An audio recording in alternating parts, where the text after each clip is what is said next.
Parents et amis, avec Gilles Parent.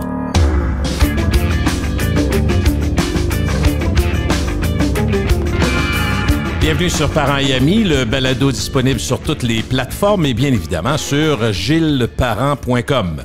Mon invité aujourd'hui est un géant de la radio commerciale. C'est un homme qui n'a pas que vécu le succès de façon éclatante. Il l'a lui-même créé à plusieurs reprises dans sa carrière et sur des stations majeures de la province. Vous allez rapidement vous en rendre compte. Il a remporté plus de 10 fois le prix du meilleur directeur des programmes à la radio du Québec, en plus d'être nominé comme personnalité marketing de l'année jeune cadre émérite. Ça doit faire longtemps de ça. Il est aujourd'hui consultant, expert conseil en radiodiffusion. Bonjour André Saint-Amand, comment ça va? Bonjour Gilles, comment vas-tu? Ça va bien? Ça va très bien. Es-tu surpris qu'on fasse un podcast sur toi? Énormément, oui. Je m'attendais à ce que ce soit plus sur l'aspect consultant, l'état de l'industrie, tout ça. Je me suis dit, oh non, il faut que je parle de moi. Une fois que je t'avais déjà dit oui, j'ai réalisé qu'il fallait que je parle de moi. Oui, on va faire les deux. En fait, on va faire les deux. Comme on est en balado, on a du temps, on est comme au baseball, on n'a pas d'horloge, donc on va prendre le temps. Écoute, t'as un chemin. Les gens au fil du podcast, les gens de radio, évidemment, te connaissent bien, mais il y a beaucoup de gens qui ont écouté la radio, vont se dire, il était là-dedans, il était en arrière de ça. C'est ça. Je pense que les gens vont beaucoup découvrir que tu as été associé à plusieurs succès de la radio au Québec, particulièrement la radio, parce qu'on est dans une époque où on se dit, même à la radio aujourd'hui, commerciale ou autre, il n'y a pas tant de gens qui sont nés de la radio. Mais toi, tu fais partie de ceux-là. Il n'y en a pas tant. Il n'en reste pas beaucoup. C'est vrai.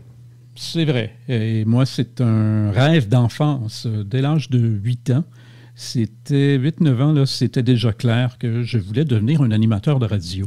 Ce que je ne savais pas à cet âge-là, c'est que j'allais aller au-delà d'être animateur, c'est-à-dire me diriger éventuellement dans la gestion. On peut en parler tantôt. Oui. Mais on te connaît comme un vrai gars de radio. Ça, pour toi, quand je te dis c'est quoi ton métier, c'est la radio. Ah, tout à fait, tout à fait. Je ne sais rien faire d'autre. J'ai de la misère à planter un clou sur le mur. Je ne suis pas très habile dans rien. Mais par contre, si tu jases radio avec moi,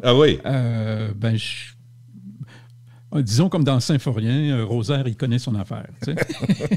Mais te rappelles-tu de l'étincelle? Y a-tu quelqu'un chez vous, tes parents? Y a-tu du monde qui... Qu'est-ce qui fait que la radio, à l'âge de 7-8 ans, c'est quand même jeune, là?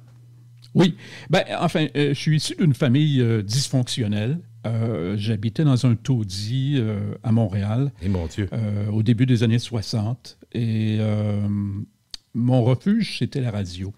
Alors, la radio était ouverte 24 heures sur 24. Je dormais avec la radio ouverte et ça jouait toute la journée dans ma chambre. Donc, c'est un peu comme une bouée de sauvetage de mon équilibre, pour mon équilibre. Et je ne pensais jamais faire carrière aussi longtemps là-dedans. C'est 44 ans là, cette année dans le milieu de la radio. Hein. Donc, tes études, ça a été quoi? Ça a été apprendre sur le tas? Est-ce que tu es un autodidacte? En partie, oui. J'ai fait un DEC en histoire et lorsque j'étais animateur à l'époque, au début des années 80 à C'est quoi, je suis allé chercher un bac en communication à l'UQAM. Mais je travaillais déjà professionnellement pendant que je suis allé chercher le bac. Fait que j'ai appris beaucoup par moi-même. J'étais un maniaque, mais ça ne se limitait pas seulement à parler dans un micro. C'était au-delà de ça. Les règles du CRTC, les aspects techniques, l'émetteur, le rayonnement, où est située l'antenne, quelle est la puissance des émetteurs de chacune des stations. Ça allait au-delà de ça. Et c'est pour ça, je pense qu'à un moment donné, on a pensé à moi comme directeur adjoint. Parce que ça avait un intérêt très large, je comprends bien, André. Ah oui, absolument, absolument. Oui, maniaque, comme ça se peut pas. Là. Une passion débordante. Il y en a des gens comme ça, puis que ça soit reconnu, c'est ce qui t'a amené probablement dans le management. Tu as travaillé avec des animateurs, des animatrices, mais tu as aussi travaillé, comme tu dis, sur tout l'aspect légal, l'aspect réglementaire, qui a changé beaucoup, qui a explosé. Je dirais, les règlements, ça a changé beaucoup au CRTC, mais il y a eu une période où c'était très compliqué. Il y a eu des stations fermées à Québec. Il y a eu beaucoup de choses. On pourra en parler si tu veux tantôt. Mais je voulais commencer par le début, c'est-à-dire que tu as été animateur de radio. Absolument, oui. Pas très longtemps quand on regarde une carrière de 44 ans. Puis je comprends quand on entend aussi. C'est une blague, mais écoute, en même temps, non, nos premières émissions, Je suis gêné, gêné d'avoir partagé ça avec toi. Là. Est-ce qu'on y va pour la gêne? Allons-y. Première gêne en 1981. Oui, exact. Premier job en radio privée. C'était CKBS Saint-Hyacinthe. AM ou FM? 1240. AM, oui, 1240, la fréquence à l'époque. Et maintenant, la station de Saint-Hyacinthe, évidemment, est sur FM et porte le nom de CFEI. Okay. Donc, ça a changé depuis. Alors, ça a été ma première job. Mais dis-moi pas que quand tu as travaillé là, c'est ce qui a fait fermer la station ou que aller au FM. Le AM est fermé, puis il a dit pas aller au FM.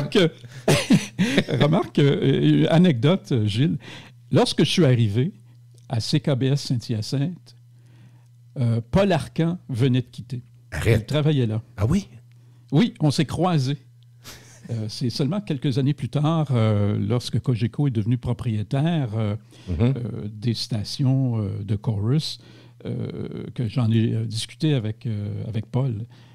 Il est issu de CKBS Saint-Hyacinthe quelques mois avant mon arrivée. Ouais. OK. On va écouter tes débuts. Donc, c'est dans les premières émissions de ton début de carrière comme animateur à CKBS, c'est ça, CKBS? Okay. CKBS, oui. C'est un drôle il y a 40 quelques années. C'est bon, on écoute ça. On vous souhaite bonne chance. Voici le groupe Sweet.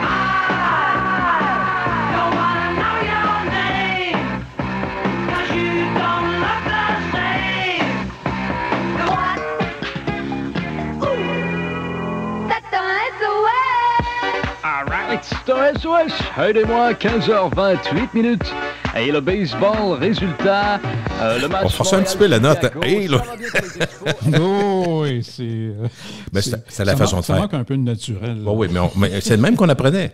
C'est vrai? Absolument, absolument. Puis on faisait nos erreurs à l'extérieur des gros marchés. Hein. On avait cette chance qu'il existe presque plus aujourd'hui. Aujourd'hui, on concentre souvent dans les grands marchés comme Montréal, entre autres, et on diffuse. C'est la même chose à la télé aussi pour sauver des frais. Mais à l'époque, on avait d'abord des radios 24 heures, très souvent. Moi, j'ai commencé la nuit, puis évidemment...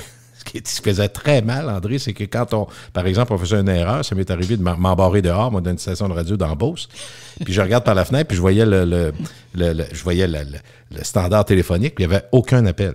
Je me dis, le disque saute, il n'y a pas d'appel. Fait que là, tu comprends que il n'y a personne qui écoute.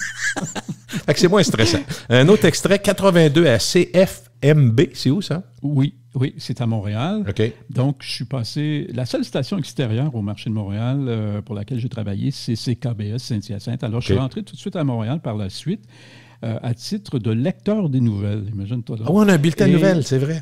Oui, c'est CFMB. CFMB, c'est pas très connu. C'est la première radio multiculturelle de Montréal. Bon, aujourd'hui, on en a. Il y a 5 FM, qui est une radio communautaire, qu'on appelle Radio Centre-Ville. Puis il y a d'autres stations sur la bande AM. Il y a des stations arabes, haïtiennes, grecques. On a tout ça du côté de Montréal. Mais à l'époque, il n'y en avait qu'une, et c'était CFMB, qui était multilingue. Et je faisais les nouvelles dans l'émission de langue italienne. Donc, au top de l'heure, c'était les nouvelles en italien. Et à la demi, c'était les nouvelles en français. À noter le thème des nouvelles. Je pense que c'est très important de remarquer ça. C'est la mort de Pompéi. De l'information à CFMB.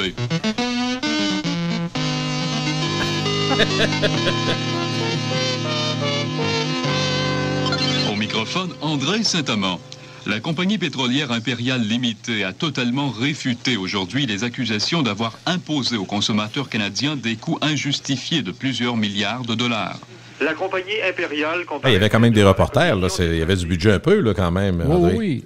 Curieusement, écoute, quand je suis rentré là-dedans, pour moi, c'était une station mystérieuse. En tant que maniaque de radio, je savais que ça existait, cette station-là, mais je n'avais jamais mis les pieds là. Alors, je suis arrivé, c'était à Westmount, quartier riche, anglophone de Montréal. Alors, c'est sur la rue York. Alors, j'entre là, mon gars, du tapis mur à mur, des consoles neuves. Wow. Moi, je n'étais pas habitué à ça à Saint-Hyacinthe.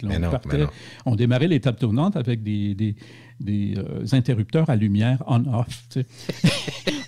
Alors, ça donne une idée. Alors, j'arrive dans cette station-là, riche, écoute, là, c'était vraiment luxueux. Et je travaillais avec, en tout cas, de la partie de programmation qui était en italien. Là, tout le monde parlait italien autour de moi. Je ne comprenais pas un mot. Il y avait des vedettes de CFCF TV, qui appartient maintenant, là, qui s'appelle CTV aujourd'hui. Mais ils avaient le dimanche matin Télé Dominica. Alors, il y avait des grosses vedettes de la télévision, de l'émission de télévision italienne le dimanche matin au Canal 12, là, comme on dit. Alors, je suis entouré de ces vedettes-là qui se prenaient pour des vedettes, mais ils étaient des vedettes de la communauté en te demandant de temps en temps qu'est-ce que je fais là? Exactement. J'étais un peu perdu là-dedans, mais j'essayais de faire mon mieux. Alors, écoute, ça a été ma deuxième job dans le domaine de la radio. Et pendant que j'étais à CFMB, j'ai envoyé un démo de CKBS à Bob Beauchamp. C'est quoi? Oui, puis j'ai reçu un appel et je me suis présenté quelques minutes après qu'il m'a appelé parce que j'habitais Verdun, en haut d'un magasin de Cap-de-Roue, en passant. Avec quelques souris. Ben oui, bien sûr. Ben oui, pour agrémenter des soirées. Oui, ça va avec Verdun aussi. D'ailleurs, la station, c'est quoi? Pour y être allé une fois ou deux à l'époque, la première station, c'était pas, on n'est pas sûr que l'hygiène était totale. Ah non. Écoute, on avait des rats aussi, là, qui parfois se promenaient. Là. Enfin. Mais on a un extrait de tes premières animations en 84 à C'est quoi? Vous êtes rentré chez vous seul hier soir. Question fort indiscrète, j'en conviens avec vous. Il est 9h14 minutes. Bienvenue à bord. C'est le Saint-Thomas qui vous souhaite la bienvenue. On est là jusqu'à midi à compter de 10h à la rétrospective des chansons les plus populaires à Montréal. Le décompte. Qui est numéro 1? On va le savoir dans le décompte tantôt. J'ai tellement de choses intéressantes pour vous. Entre autres, dans le décompte, on fera tirer un Culture Kit, Culture Club, Blues Culture Club. Ça me fait penser aux promos. C'est quoi a été bâti, entre autres, sur la musique, les animateurs, mais les promos, c'était une machine de guerre, quand même. Hein? Absolument. C'était probablement la première station à Montréal avec des aussi grosses promotions, des aussi gros concours. On faisait tirer des voitures, des planches à voile. C'était vraiment une période particulière, en tout cas, de la radio. Et je sais que tu étais actif également dans les années 80. L'autre, c'était le Zoo, mais il y avait le Zoo de Montréal. Après ça, mais je dirais 85 à 2005, je pense pas me tromper, c'est des années fastes de la radio où il y a eu vraiment... Puis je veux faire entendre des jingles, donc les identifications de C'est quoi, qui ont été très connues. Je pense qu'avec l'aide de DJN, avec qui j'ai travaillé toute ma carrière, j'y ai écrit, j'ai dit, as-tu quelque chose qui ressemblerait à qui est marquant pour C'est quoi? Puis il m'a envoyé... Moi, en tout cas, ça m'a allumé, puis j'imagine que toi, encore plus. Donc, celui-là, il m'a dit, c'est un de ceux qu'on a entendu le plus, comme ID de C'est quoi FM. CKOI, la radio numéro 1 à Montréal. Puissance! Vous avez choisi la puissance musicale de Montréal. 96.9. C'est quoi? Ça a joué une fois ou deux, ça. Oui, absolument. Et je pense que c'est la voix de Pierre Lamontagne, si je ne m'abuse. Probable. J'ai pensé à la même chose. Oui, alors voilà. Monsieur Météo Média. Puis après ça, j'ai un petit, ça va être le dernier extrait, un ramassis de quelques jingles qui ont marqué C'est quoi? Une radio qui a effectivement été assez importante dans l'époque des années 80. Puissance. Musical 96.9. C'est quoi Montréal?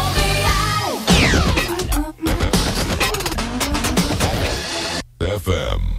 La puissance musicale de Montréal. C'est quoi 96.9? On rock l'été toute la journée. C'est quoi?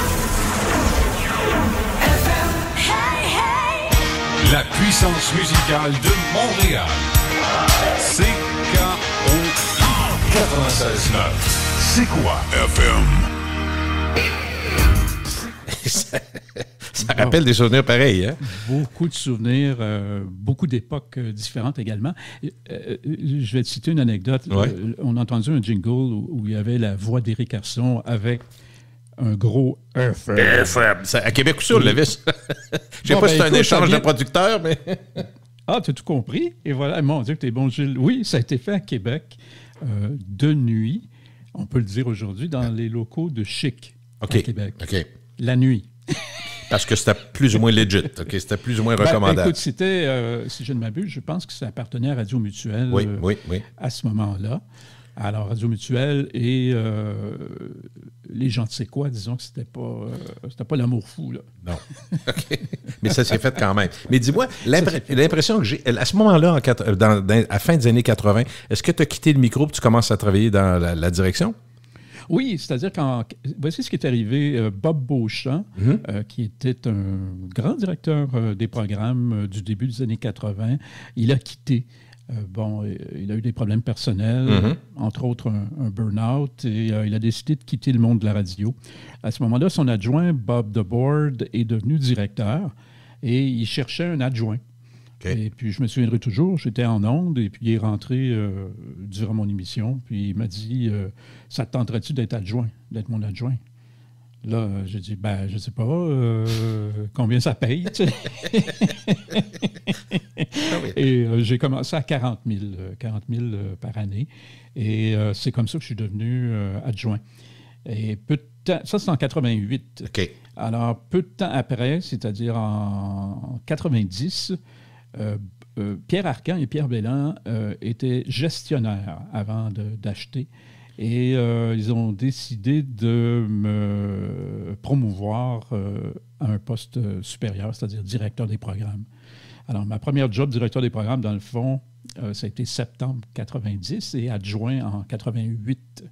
Et c'est comme ça que ma carrière a démarré, parce que il faut que je te juste avant que tu ailles plus loin, qui était en ondes, juste pour me situer pour les auditeurs aussi qui nous entendent, à ce moment-là, c'est-tu l'époque Brathwaite ou c'est avant? C'est avant la période Brathwaite. Parce que dans le fond, j'ai été adjoint de 88 à 90. Et en septembre 90, j'étais directeur. Et c'est là qu'on a engagé Normand Brathwaite avec un Dream Team à l'époque. Je comprends. C'était les grosses années après.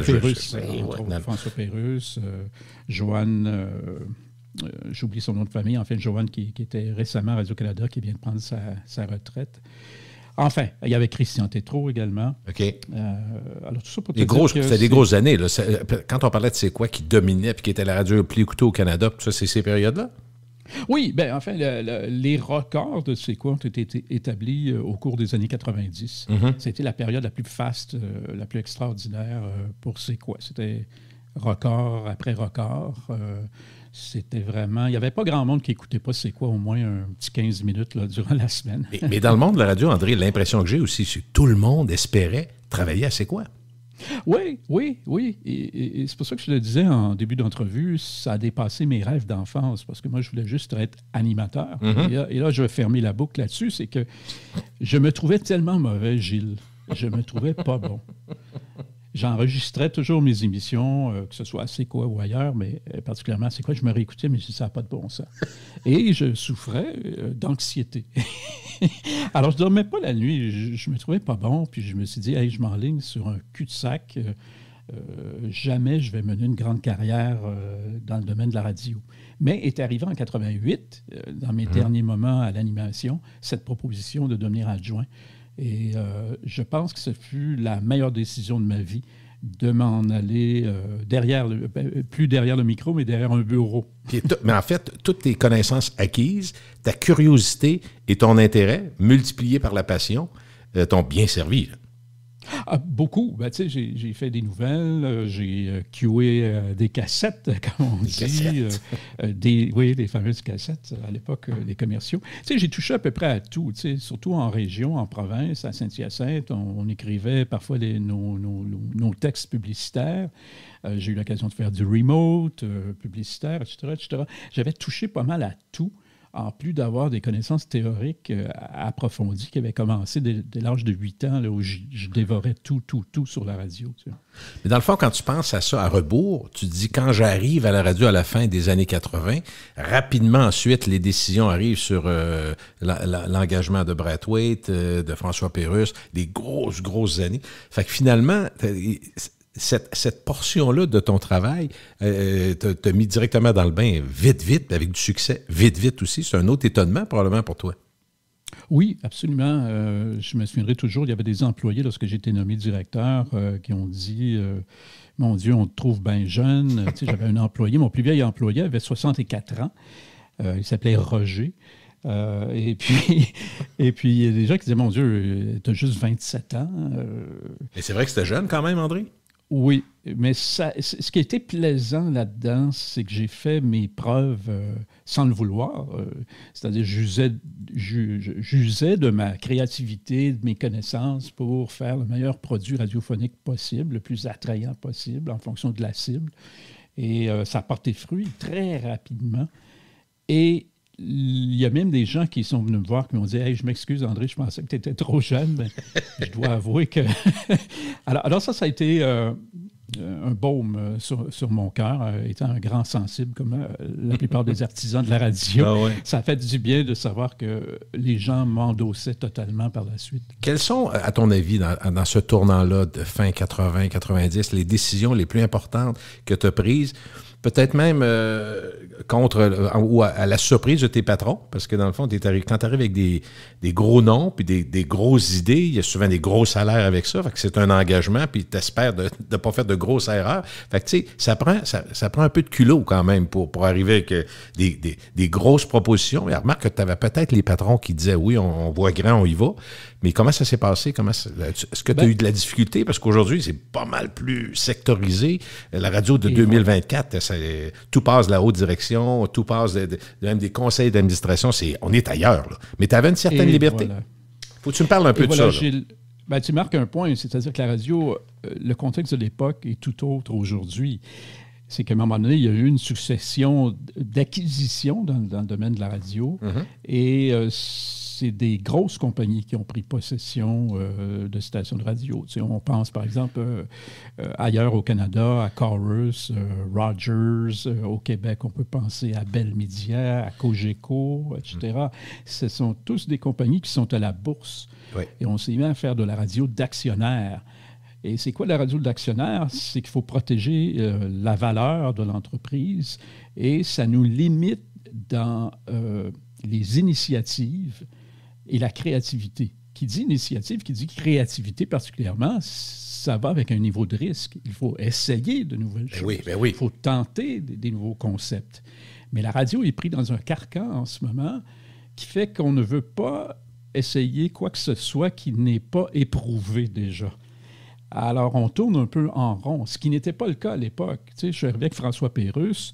Bon, aujourd'hui, on est tous habitués à ces petites voix accélérées, mais au début, ça faisait assez extraterrestre sur les ondes. Tu sais. Et ça a été un des challenges. Si tu me demandes un exemple qui me vient à l'esprit, ben, j'avais quand même mes patrons qui disent « Mon Dieu, c'est donc bien weird cette affaire-là. Es-tu bien sûr, André? Es-tu bien certain? » Alors, quand tu te fais dire ça par les propriétaires, es-tu bien sûr? Est-ce que tu l'étais? Sincèrement, aujourd'hui, mettons... Oui, assez. Assez pour pousser, OK. Oui, parce que le gars était d'une créativité incroyable. Il avait fait une publicité pour Luc de la Rochelière, un album de Luc de la Rochelière à l'époque. Ça a parti de même, lui, sa carrière aussi. Cette publicité-là, et on pouvait voir toute la créativité de cet individu qui travaillait comme vendeur d'instruments de musique à Québec, justement. Ouais. Alors, ça, c'est un exemple de risque. Aujourd'hui, c'est très difficile d'essayer des nouveaux concepts. On n'a pas la marge de manœuvre que je bénéficiais à l'époque. Alors, à la fois, j'ai été chanceux, puis à la fois, oui, je pense que j'ai eu des bonnes idées. Parle-moi donc de l'arrivée de Brathwaite, parce qu'il était là assez longtemps, ouais. Brathwaite, puis il a marqué aussi le matin, là. Oui, exact. Brathwaite, quand il a commencé, était un petit peu perdu. Il avait eu une expérience d'un seul week-end à la station CKMF qui appartenait à Radio Mutuelle. Il a remplacé Mario Lirette un week-end et ça n'a pas bien été. Brathwaite, comme disc jockey, là, à pomper de la musique, si tu me passes l'expression, c'est pas lui. Alors, ça allait pas bien dans la vie de Normand. À ce moment-là, il venait de se séparer de Joanne Blouin. Il avait récemment été arrêté sur le pont Jacques-Cartier. OK, c'est tout en même temps, ça. OK, je comprends. Oui, c'est toute la même période. Et de devenir morning man, puis il commençait à sortir, à fréquenter Marie-Claude Tétrault, qui est une femme extraordinaire, une femme douce. Et ça l'a calmé. Puis le fait qu'il fallait qu'il se lève dans le milieu de la nuit, ça l'a aidé à avoir une discipline de vie saine. Bon. Ceci étant dit, Normand, au début, c'était pas non plus évident. Je me souviens qu'il avait présenté le groupe In Excess. Il avait dit « Voici Inks ». Alors, tu peux imaginer, là. On partait de loin, c'est ça que tu veux dire. Oui, mais c'était pas la tâche principale. Tu demandais d'être un entertainer, dans le fond. Puis c'était peut-être un des premiers, entre guillemets, gros noms de la télé ou du spectacle qui arrivait dans un siège important à la radio. Exact. Puis sa force à Normand, comme tu le sais, il fait partie de la Ligue nationale d'improvisation. Ben oui. Et Dieu sait qu'en radio, un bon animateur est supposé être capable de composer avec tout ce qui se passe en direct. Donc, il faut une bonne capacité d'improvisation. Je dirais que c'était la force de Normand. Sa folie et sa grande capacité d'improviser a fait qu'il a développé un style qui était, à l'époque, en tout cas, unique à la radio. Puis ça a attiré graduellement beaucoup d'auditeurs. Il y avait, est-ce que je me trompe, pour l'avoir vu autour du Forum de Montréal puis du Centre Bell plus tard, mais il y avait une guerre épouvantable entre CKMF et C'est quoi? Est-ce que c'est vrai? D'abord, est-ce qu'on rêve ou on exagère? J'avais l'impression que c'était de chaque seconde, chaque fanion, chaque décalque, il y avait une guerre folle. Tu as entièrement raison, Gilles. Oui, c'est une période... j'ai passé beaucoup de directeurs des programmes contre moi, si on veut, du côté de CKMF, jusqu'à temps qu'il y en ait un qui s'appelle Luc Tremblay, qui, lui, jouait encore plus dur. Alors ça a un peu dégénéré, tout ça, mais j'ai croisé Luc, j'ai eu à travailler avec lui il y a quelques années à peine, et puis on disait, hey, on était-tu jeunes et fous, hein? On s'assagit en vieillissant. Hein? Ben oui. C'est ça, on était jeunes, et c'était la guerre. On dirait pour réussir, il fallait éprouver une certaine haine de l'adversaire. Comme dans toute compétition, si tu regardes dans le domaine du sport, par exemple, le hockey, il faut que tu saches profiter des erreurs de l'adversaire pour pouvoir gagner également. Ce n'est pas seulement ta propre performance. Alors, c'était assez violent, la guerre des mobiles. Il n'y a pas eu de bagarre, là, ça c'est peut-être un peu exagéré. Ça a failli se taper sur la gueule à certains moments donnés, mais c'est une guerre de visibilité, effectivement. On ne voit plus ça aujourd'hui parce qu'ils n'ont plus les budgets. Les stations ne veulent pas investir dans la visibilité maintenant. Mais tu sais, même, on en parle, mais même quand tu étais à C'est quoi, j'imagine qu'il y avait des gens qui étaient aux nouvelles aussi. Vous avez un service de nouvelles. Puis ça, aujourd'hui, tu prends des radios qui sont même dominantes. Prends Choix à Québec. Il n'y a pas de salle des nouvelles à Choix FM. Là. Il y a bien des stations à Montréal aussi qui n'ont plus de service. Tu avais des radios musicales des années 80-90. On dit ça aux gens, on passe pour des fous, mais où il y avait 6-7 nouvellistes dans des stations musicales. On est ailleurs complètement. Il y avait du budget, d'une part. Il y avait autre chose qu'il ne faut pas oublier. Aujourd'hui, on parle beaucoup de parts de marché. C'est avantageux de parler de parts de marché parce que si tu as 10 personnes puis tu en as 2 de plus qui écoutent le mois suivant, tu viens de monter de 20 %. Mais si tu parles de chiffres, je me rappelle de C'est quoi, c'était combien de monde? C'est des quarts d'heure de combien? Mettons un Bradway, ça a du 100 000 le matin? Je ne sais pas. On est ailleurs. Oui, ça a déjà atteint du 200 000. Imagine-toi, au quart d'heure, à 8 heures du matin, mettons. À son apogée, oui, effectivement. Et va voir les chiffres aujourd'hui, André, on n'est plus là, en termes d'auditeurs. Non, ça a beaucoup changé, ça a beaucoup diminué. D'autre part, c'est difficile de comparer l'époque il n'y avait pas de télé dans le matin. Voilà, il n'y avait pas de morning show à la télé, tout ça. Puis, autre phénomène plus technique, c'est-à-dire qu'on mesurait les auditeurs aux 15 minutes. Pour compter comme un auditeur de la station, il fallait que tu aies écouté au moins 15 minutes. Tandis que maintenant, avec ce qu'on appelle le PPM, Portable People Meter, qui est dans certains marchés au Canada, dont Vancouver, Toronto, Montréal, c'est 1 minute maintenant. Donc, il faut que tu aies écouté au moins 1 minute une station pour être comptabilisé comme un auditeur. Tandis qu'à l'époque, c'était aux 15 minutes. Alors, autrement dit, quand on dit que C'est quoi avait 1 300 quelques mille à l'époque, qui était un des pics. Oui. C'est probablement autour de 3 millions aujourd'hui. Parce que c'était aux 15 minutes que l'auditeur était mesuré, tandis qu'aujourd'hui, c'est à la minute. L'impression qu'on avait, c'est que toi, tu travaillais là-dedans, mais tu avais des oreilles et des yeux. Tu avais l'impression que tout le monde écoutait C'est quoi. Tu rentrais quelque part, ça jouait. C'était dominant. Les gens me disaient à Québec, quand moi je faisais le zoo, on arrivait au coin, puis on regardait autour de nous, tout le monde riait, on savait même que tout le monde écoutait la même chose. Fait que il y avait une reconnaissance, il y avait une dimension d'intensité, d'écoute qui n'existe plus aujourd'hui pour 1000 raisons, parce que l'offre est beaucoup plus large. Qu'on pense à Spotify, tout ce qui s'appelle l'application, on ne pourra jamais revivre la même chose. Donc, ceux qui ont vécu vécu les grosses années de la radio comme toi et moi dans certains... Parce que la structure était faite comme ça, on sait qu'on ne vivra pas ça, là.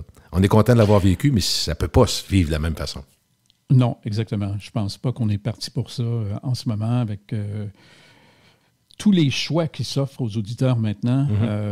La façon de pouvoir consommer de la musique s'est multipliée à travers les dernières années. À l'époque, écoute, soit tu avais le disque ou la cassette chez toi, ou bien tu écoutais la radio, et tu pouvais écouter la radio parfois pendant 1 heure, 2 heures, en espérant entendre ta ou tes tunes que tu préfères. Aujourd'hui, si tu veux entendre ta chanson préférée, en 4-5 secondes, tu peux démarrer la chanson sur une des plateformes de musique. Alors, on n'est plus du tout dans la même dynamique, là.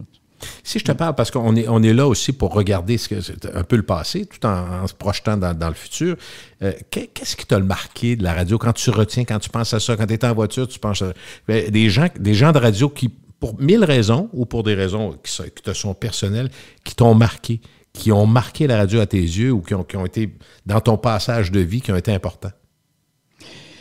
Écoute, c'est sûr que dans mon adolescence, avant que je puisse travailler professionnellement, j'avais comment je pourrais dire, des vedettes de la radio. Probablement que ça t'est arrivé aussi. Des pseudo-idoles, mettons. Oui, et voilà. Et moi, il y avait, des animateurs comme Serge Plaisance, qui travaillait à Chaume pendant des années, ensuite à C'est quoi? Des Jean-Marie Grimaldi, qui travaillait à CKLM, qui était un peu l'équivalent de CFLS à Québec.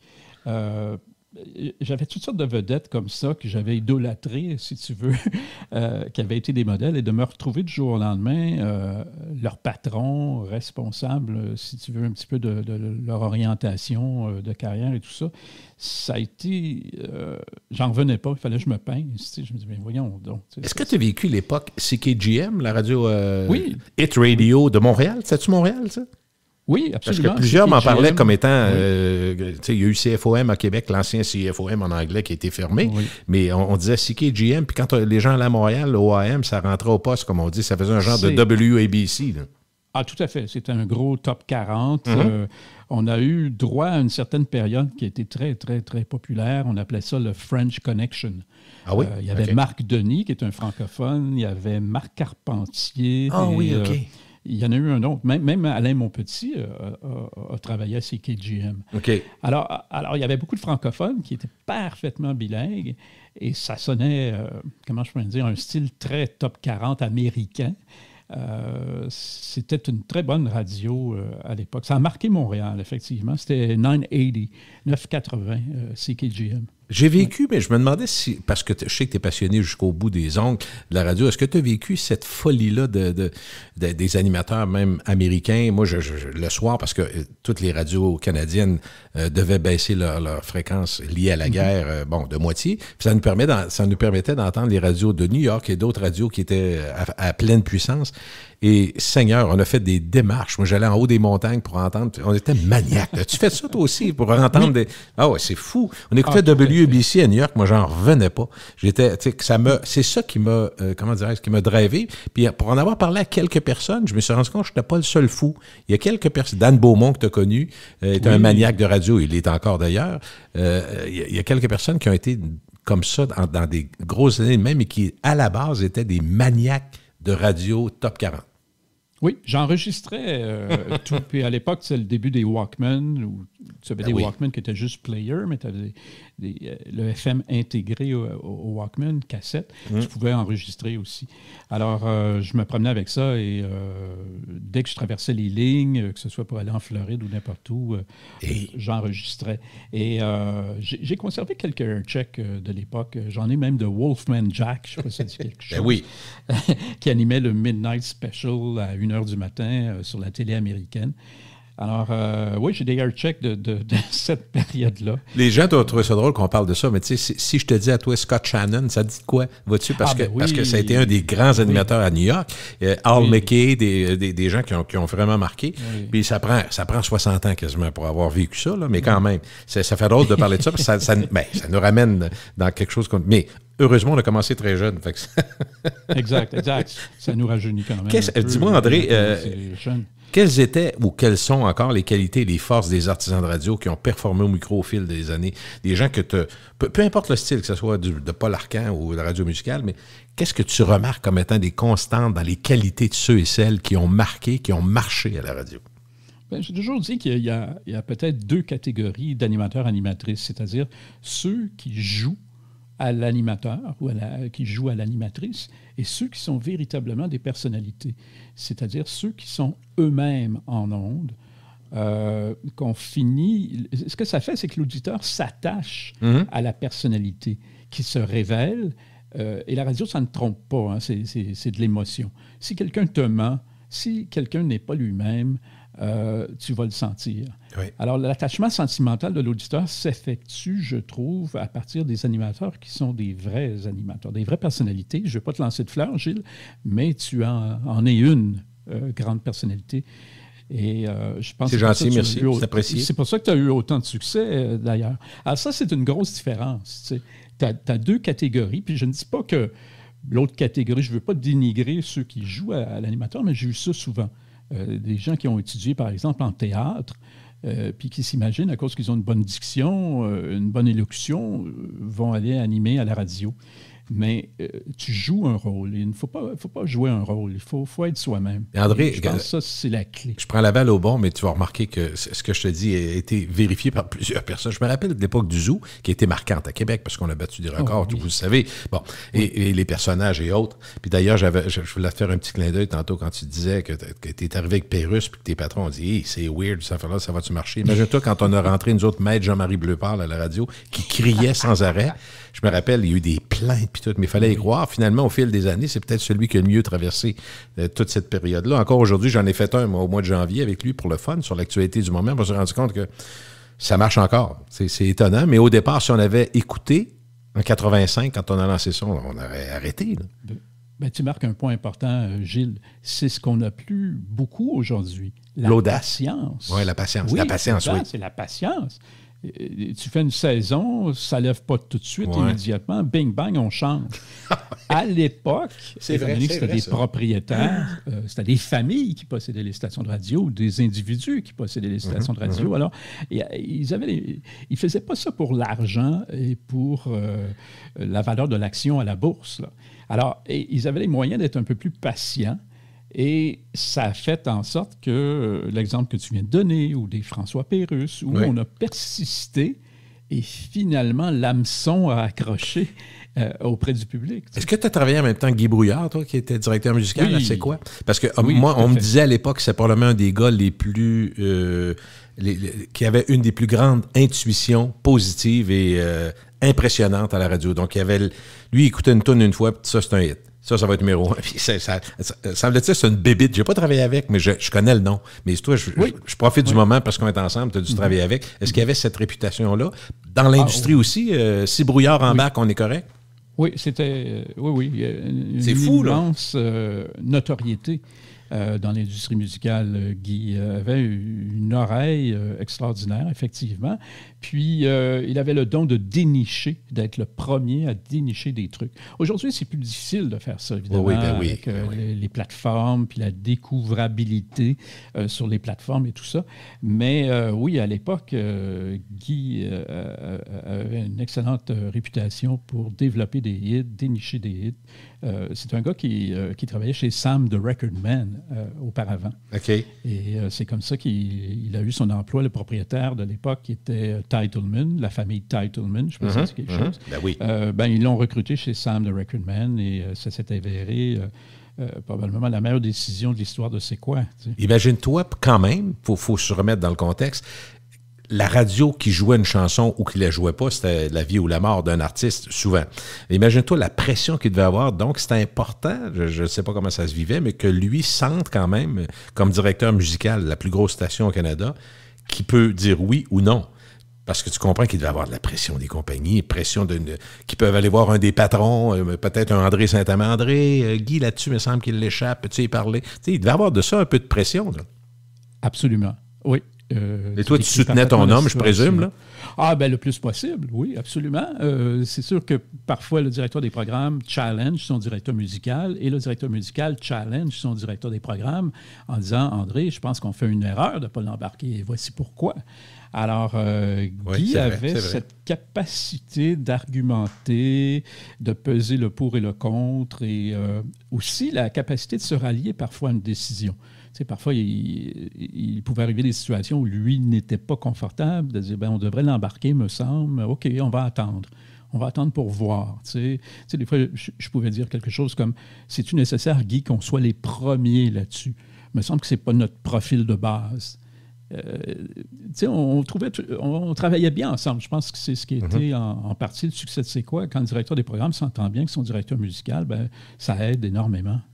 Il y a une chanson qui me vient en tête parce que je me rappelle, ça avait fait un débat, nous, à Québec, puis je présume qu'à Montréal, ça a peut-être été la même chose. C'est la fameuse tune de rock voisine, Hélène, qui est un succès extraordinairement gros en France comme ici, mais qui était très smooth dans une radio qui était très pop, tu sais, puis top 40. C'est arrivé, puis wow! Ça coupait le beat, comme on dit. Je me rappelle qu'il y avait beaucoup hésité à l'embarquer, je me rappelle. Puis je me rappelle d'une décision, à un moment donné, un directeur des programmes comme toi, mais c'était Claude Thibodeau, c'était Dan Beaumont, à l'époque. Les deux avaient réuni les employés, puis ils avaient dit, écoutez, si on va être la radio numéro 1, si on va être la radio la plus écoutée, si on va être la radio du grand public, il faut arrêter de prendre nos goûts personnels, il faut vraiment pousser ce qui est fort. Puis ça, c'est fort, on va la jouer, puis on va l'assumer. Je me rappelle, ça m'a marqué, moi, en voulant dire, oui, là, c'est une décision, là, parce que... Puis, on comprend qu'au fil du temps, cette tune-là était tellement forte, mais on aurait pu passer à côté en disant c'est trop smooth, c'est trop calme, ça ne fit pas dans notre décor, mais à un moment donné, c'était comme on ne s'élève pas au-dessus de l'industrie. Si cette tune-là est bonne, il faut la jouer.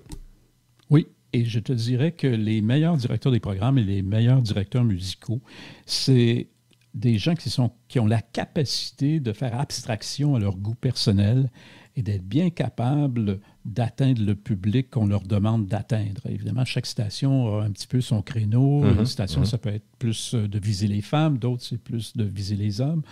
Mais c'est cette capacité de faire abstraction à nos goûts personnels, mais d'essayer de bien saisir les goûts musicaux de l'auditoire visé. Puis Rock Voisine, c'est un exemple. Et moi, je me souviens d'un cas, si tu me permets, Céline Dion. La première fois qu'on a décidé de jouer Céline Dion à C'est quoi à l'époque, je pense que c'était à Unison, l'album. Je me souviens, Guy a mis ça sur la table tournante. Il hésitait lui-même beaucoup. On était tous hésitants. Finalement, on a dit, bon, on va lui donner le break, parce qu'elle était perçue comme une artiste, comment je pourrais dire, middle of the road, un peu de la catégorie adulte, un peu, oui. Oui, voilà. Alors, ça a été... Mais elle a changé de style, puis là, on s'est dit, ben là, est-ce que c'est à nous de porter sur nos épaules le changement de style, tu sais? Ouais. Tu sais, tu as des artistes parfois qui sont country, puis tu dis, ils ont été country toute leur vie, là, ils font une tune un peu plus pop, puis là, on se pose la question, son profil est country, est-ce qu'on devrait embarquer ou pas, tu sais? Mais tu sais, un gars comme Brouillard, par exemple, qui faisait de la musique, il devait se dire, si moi je l'embarque, je sais pas s'il se le disait, mais c'est ça qui arrivait. Probablement tous les directeurs du programme du Québec vont l'embarquer, parce qu'ils vont voir si c'est quoi l'embarque, on y va. Tu sais, il y avait une influence immense. Ah oui. Puis en plus, une anecdote que tu me fais penser, C'est quoi avait le privilège de rapporter sa musique, son palmarès, les réactions fortes et les nouveautés, dans une revue qui s'appelait Radio and Record, qui est une revue américaine. Qui était je ne savais pas. Je savais qu'il y avait de la radioactivité au Québec pour les francophones, mais je ne savais pas qu'il était... C'est quoi a été dans le R&R américain? Absolument. Wow, je ne savais pas ça. Absolument. C'était l'une des seules stations canadiennes. Alors, c'est pour ça que je te dirais que C'est quoi est une station très influente. Et les agents de promotion de compagnies de disques étaient très conscients qu'on apparaissait aux États-Unis dans la célèbre revue Radio and Record, là, qui était presque l'équivalent du Billboard. Là. Alors, ça a beaucoup aidé. En tout cas, ça donnait une grande notoriété à Guy Brouillard et à C'est quoi, parce que son nom apparaissait. Et parfois, il voyait les Américains des trucs, comme, je te donne un exemple qui me vient à l'esprit, Sam Brown. La tune de Sam Brown qui s'appelle Stop. Oui. Alors, ça ne jouait pas nulle part sur la planète. Puis là, on dit, qu'est-ce que c'est ça? C'est numéro 2, numéro 1 cette semaine. Les Américains voyaient ça dans le Radio and Record. Puis on a décidé de l'écouter. ils étaient passés à côté de cette tune-là. Puis finalement, ça a été un hit. Ils l'ont joué après, international donc il y a eu l'influence de C'est quoi d'une certaine façon, là. OK. Oui, absolument, absolument, à cause du rapport dans le Radio and Record américain. En même temps, tu as une station aux États-Unis qui a influencé la culture américaine, qui est CKLW. Tu as dû entendre parler de cette station-là. C'est une station qui est à Windsor, mais qui traversait l'autre bord à Détroit. Et qui influençait. Bien, malheureusement, c'est la réglementation du CRTC en 75-76 qui est arrivée. Et en exigeant des quotas de contenu canadien et de ci et de ça, bien, la station ne pouvait plus conserver son orientation musicale de l'époque et demeurer influente. C'est pour dire une station canadienne qui influence la culture américaine. Malheureusement, à cause de la réglementation, tout ça est disparu. Il y a une chose aussi qui est disparue, qui était très agréable. Entre autres, on parle de musique, mais c'est important parce que la musique était beaucoup, beaucoup distribuée, poussée par la radio. Il y avait la guerre des chansons francophones d'Europe. Tu sais, tu avais des directeurs qui se promenaient, je ne sais pas, vous avez dû le vivre vous aussi, mais qui revenaient, mettons, avec une chanson, je ne sais pas moi, des fois en anglais, comme Just an Illusion d'Imagination. Ça n'a pas marché aux États-Unis, puis ça a été fort au Québec. Mais en Europe, ça avait été fort aussi. Mais il y a des chansons, il y a beaucoup de chansons françaises, Niagara, entre autres, qui ont été poussées par des stations de radio qui avaient besoin de contenu francophone original. Puis la production était très bonne en Europe. Puis je me rappelle, il y a des gens qui allaient en Europe et disaient « Hey, tu iras au magasin, ramène-moi ce qui marche là-bas. Oui. » Est-ce que vous avez fait ça? C'est quoi? Oui, on avait un dénommé, le nom de famille m'échappe, un dénommé Georges, qui, lui, habitait la France, travaillait dans une station de radio pas très connue, mais un réseau quelconque en France, et qui nous envoyait toutes les sorties de nouveautés. Ça nous permettait d'atteindre l'exigence du RTC des quotas parce qu'ici, la qualité de production au Québec n'était pas à la hauteur à l'époque. Ben non. Et en plus, il y avait une carence de production, c'est-à-dire qu'il sortait presque pas de matériel pop ou rock ou dance à l'époque. Ouais. Mais tu sais, il y a eu beaucoup de chansons françaises qui François Feldman, ça a été connu par les radios, ça a été poussé, puis ça pétait, comme on dit. On aimait, nous autres, les productions. On était un peu maniaques, on aimait la grosse production. Je veux parler avec toi, André, du fait que de moins en moins, on l'a mentionné en début de podcast, de moins en moins d'animatrices, d'animateurs de radio qui sont nés de la radio, comme plein l'ont été dans les années 70-80. Comment t'expliques ça? C'est peut-être un multifacteur, mais on disait de Paul Arcand récemment que c'est un des derniers à être né de la radio puis avoir un succès retentissant en radio. Bien, la radio est devenue graduellement moins glamour. Avec tout le développement technologique de l'Internet, les plateformes musicales, la dimension là, Facebook et tout ça, Instagram, les influenceurs, tout ça s'est développé, puis fait en sorte que c'est moins attrayant, c'est moins in, c'est comme un vieux médium qu'est la radio pour les jeunes. J'ai rencontré quelqu'un qui travaille à Jonquière en art et technologie des médias, et puis il m'a confié, il me dit, moi j'ai dit, crème, on cherche des journalistes. Moi, je suis le président du conseil d'administration de la radio communautaire de mon coin, à Longueuil, et on cherche des journalistes. Mais cette problématique-là de chercher des journalistes, c'est une pénurie en ce moment partout à travers le Québec. Alors, je lui demande, mais comment ça se fait que tu ne nous envoies rien? Comment ça se fait qu'on ne reçoit rien de l'ATM? Et il m'a répondu, écoute, de plus en plus, les étudiants s'inscrivent, mais en réalité, lorsqu'on creuse, ils apprennent à parler dans un micro, ils apprennent la diction, ils apprennent à comment se présenter à la caméra, mais ce n'est pas pour aller en radio-télévision traditionnelle. Mais je dis, c'est pourquoi? Il dit, c'est pour être influenceur. Je suis pas très surpris, mais ça me fait rire en même temps. En fait, on le voit bien, là. C'est sûr que si ça marche, influenceur, ça demeure très lucratif, là, plus que la radio parfois. Tu sais, mais bon.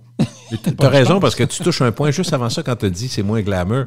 Quand on était jeune, nous autres, on rêvait, peu importe la façon, tu l'as décrit dans ton passage puis dans ton évolution, on rêvait de faire à peu près n'importe quoi. D'abord qu'on rentrait à la radio, puis moi, écoute, je dis ça, puis je fais rire les gens, mais je dis, moi, à l'époque, quand j'étais plus jeune, j'ai commencé à 16-17 ans à la radio, et je rêvais d'aller à CFLS parce que c'est la radio top 40 du moment, à Lévis, à Québec, c'était très, très fort.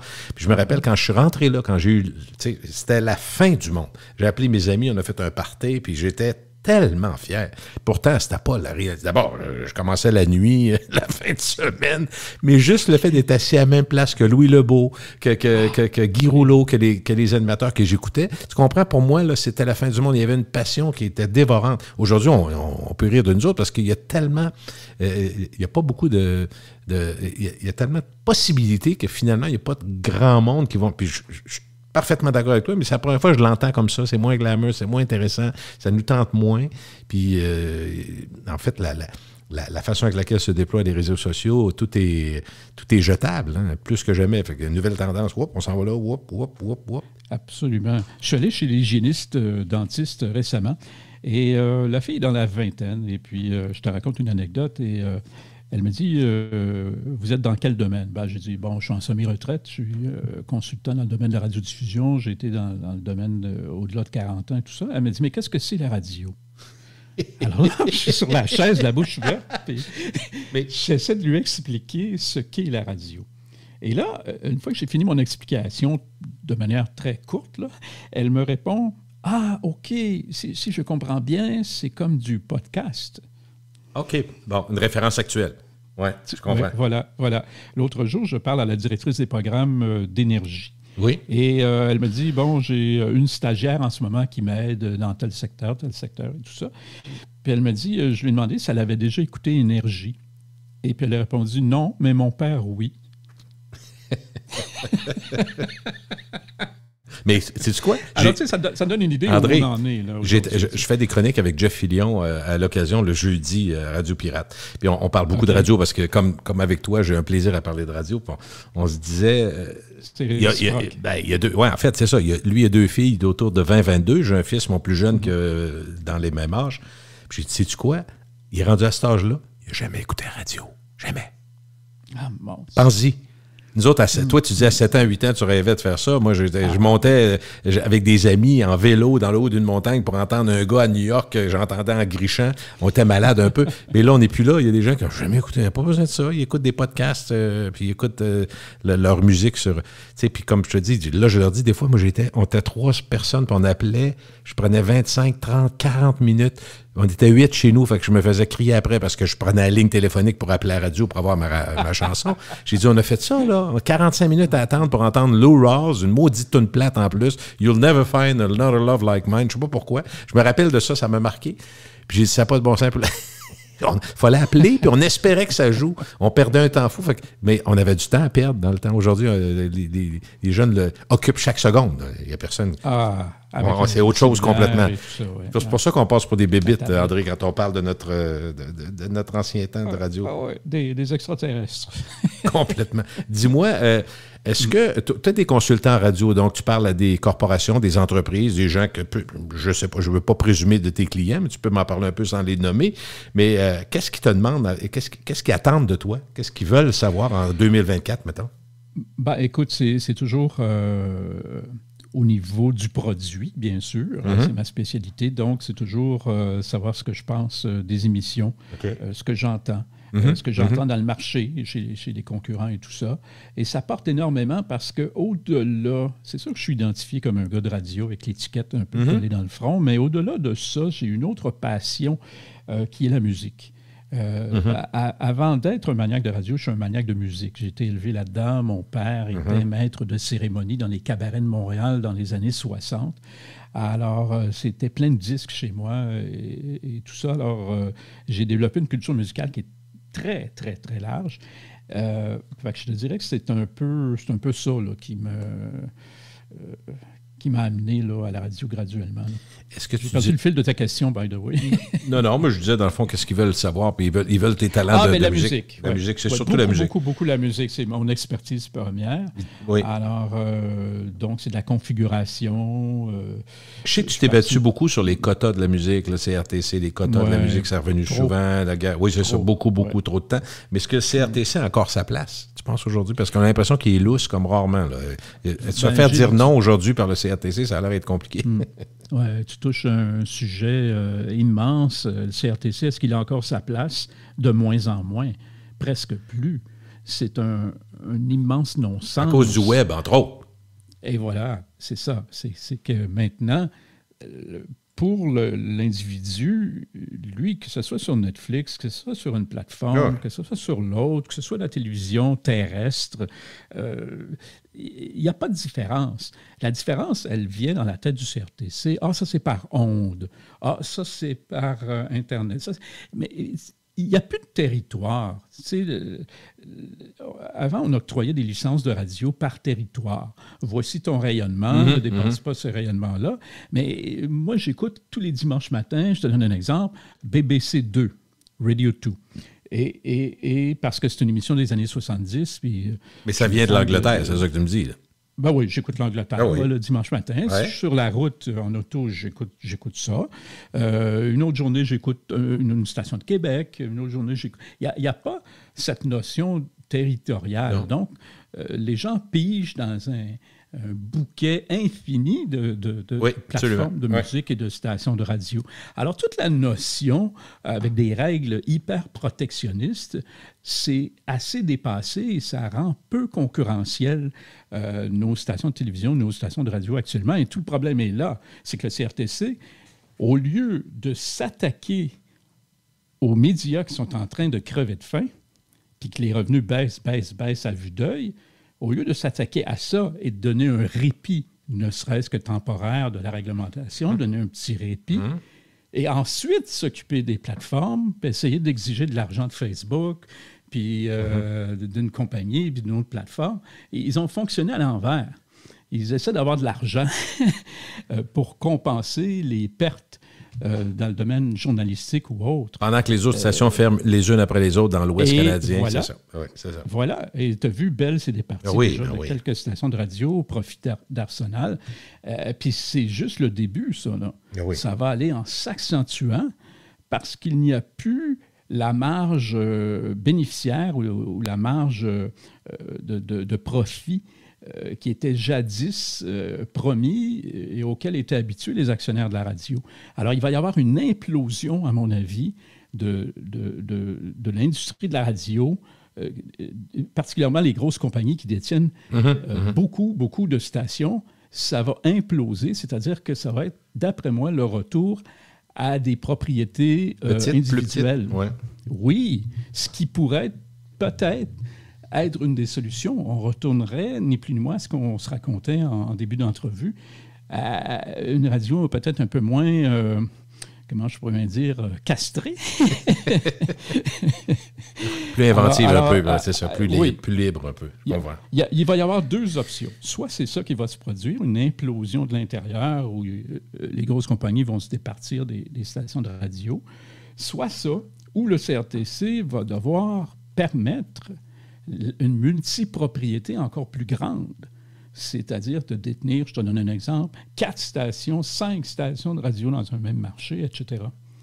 C'est une avenue ou l'autre, parce que... Ben on va le voir avec, j'allais dire, on va le voir avec Cube Radio, parce que là, c'est intéressant. Il y a comme un contournement que je juge, mais je ne sais pas pour toi, j'ai hâte de t'entendre. Moi, je trouve ça très intelligent, ce qu'ils ont fait, Cube Radio, avec les Leclerc. Parce que les Leclerc restent propriétaires de l'antenne, responsables de ce qui se dit en ondes, donc respectent d'une certaine façon la règle du CRTC, mais profitant de la manne publicitaire possible avec Cube à cause de la multipropriété. Puis Cube, d'une certaine façon, fait ce que Québécois a toujours voulu faire, et M. Péladeau, avoir tous les médias, donc être dans tous les médias. Il manquait la radio. Je ne sais pas, qu'est-ce que tu penses de ça? C'est une règle. Ça va être intéressant. C'est une règle du CRTC qui les empêchait d'être en radio, oui, qui les empêche toujours de détenir une station de radio. Mais là, ils vont y être sans y être. C'est quand même brillant ce qu'ils ont fait, je trouve. Ah! Écoute, c'est un coup de génie, je dois avouer. Et le marché de Montréal en avait grandement besoin. Le marché de Montréal, c'était un marché stagnant depuis une vingtaine d'années. Il ne s'est rien passé d'innovateur en radio depuis plus de 20 ans.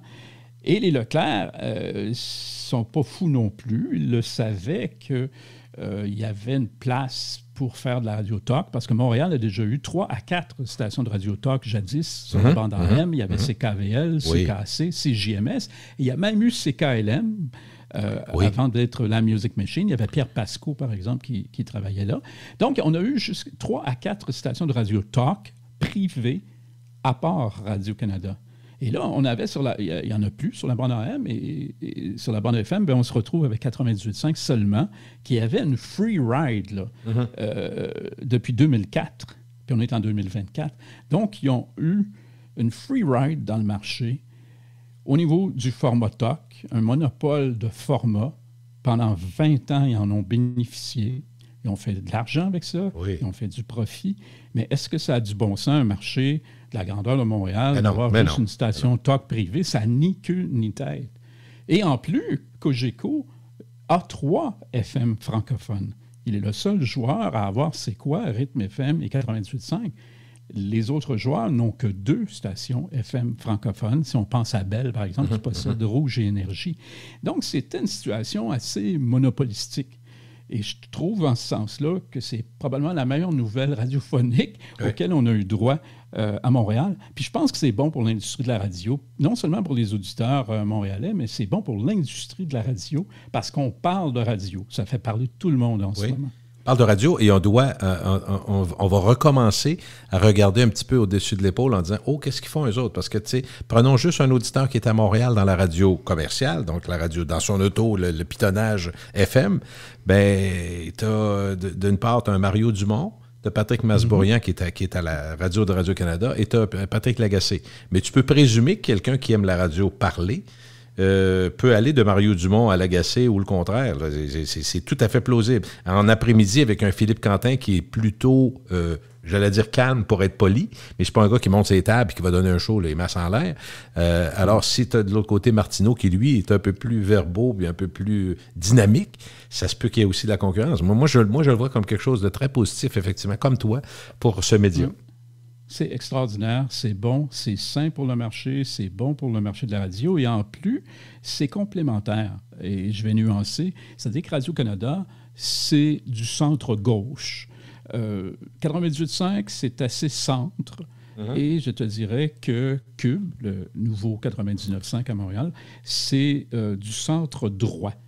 Parce qu'ils ont quand même, Martineau, Mathieu Bock-Côté, tout ça, qui est un peu plus... Même Mario Dumont, dans une certaine mesure. C'est des gens un petit peu plus à droite. Donc, on a du centre-gauche avec Radio-Canada, du centre avec 98.5 et du centre-droit avec le 99.5. Donc, moi, j'étais à la place du CRTC. Je serais très heureux de cette initiative de Leclerc Communication. Question marketing, parce que tu as travaillé beaucoup dans des radios où on a mis beaucoup de marketing et de promo.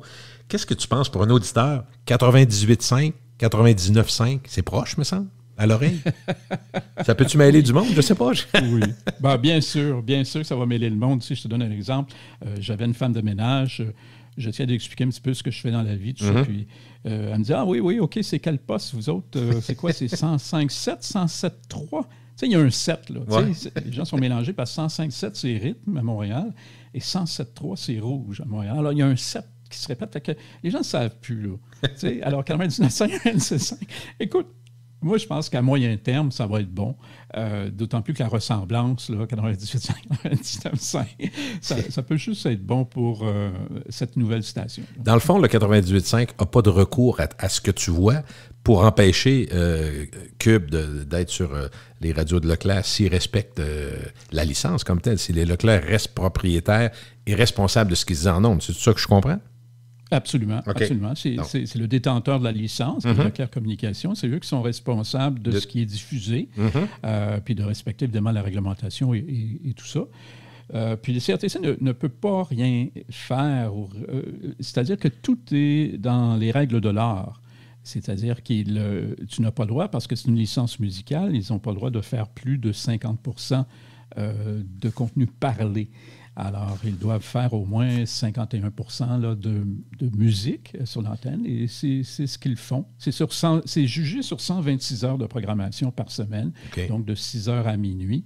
Et tout est dans les règles de l'art. Québécois est en plein droit de vendre ses émissions, Aux États-Unis, tu sais, il y a le phénomène du syndicated radio program, c'est-à-dire que tu peux vendre ton émission, comme Howard Stern, tu peux le vendre dans différents marchés, etc. Alors, Québécois a pleinement le droit. Il n'y a rien dans la réglementation qui interdit ce genre d'entente entre Leclerc Communications et Québécois. Et Leclerc, il pensait, comme je l'ai dit tantôt, depuis longtemps, peut-être d'aller talk, parce qu'il voyait bien qu'avec la station Weekend, contrairement à Québec, où ça marche très fort, ça ne marchait pas à Montréal. Et le problème, c'était l'argent. Et ils me l'ont dit souvent. J'étais consultant pour eux avant l'ouverture et c'était clair que le problème était financier. C'est que faire de la radio talk, ça coûte un petit peu plus cher que de la radio musicale. Alors, ils n'avaient pas les moyens, mais ils ont trouvé cette idée, et je reprends ton expression, cette idée géniale avec une association avec Québécois où ça ne leur coûte pas le plein prix d'avoir toutes ces personnalités à l'antenne. Alors, ils sont maintenant capables. Et Bell, de leur côté, aurait pu aller talk, mais ils ne veulent pas aller talk parce qu'ils sont impliqués dans trop de dossiers politiques, que ce soit, par exemple, dans le cellulaire, que ce soit dans l'Internet, que ce soit des deals avec Hydro-Québec. Ils sont tellement dans différents secteurs que ça devenait un peu problématique pour eux d'avoir parfois des animateurs qui brassent la cage un peu. Oui, qui prennent position sur des sujets qui vont un petit peu à l'encontre de l'entreprise. On aime contrôler, on aime que l'image ne soit pas bannie. Puis en fait, on a peur. La réalité, c'est que les grands médias ont peur aussi des médias sociaux qui, en 3 minutes, peuvent faire répandre des nouvelles qu'ils ne veulent pas voir. Enfin, il y a cette crainte-là, là, on la connaît, là, qu'on avait moins dans nos années. Puis heureusement, c'était autre chose. Ça nous donnait libre cours à toutes sortes de bonnes idées. Merci beaucoup, André. On a fait un beau tour de piste. Vraiment, j'apprécie. Ça fait plaisir, Gilles. Ça fait n'importe quand. Tu avais des choses à dire quand même. Et on se reprendra, pourquoi pas. Monsieur Saint-Amand, salut. Bonne journée. Merci, Gilles. Au revoir.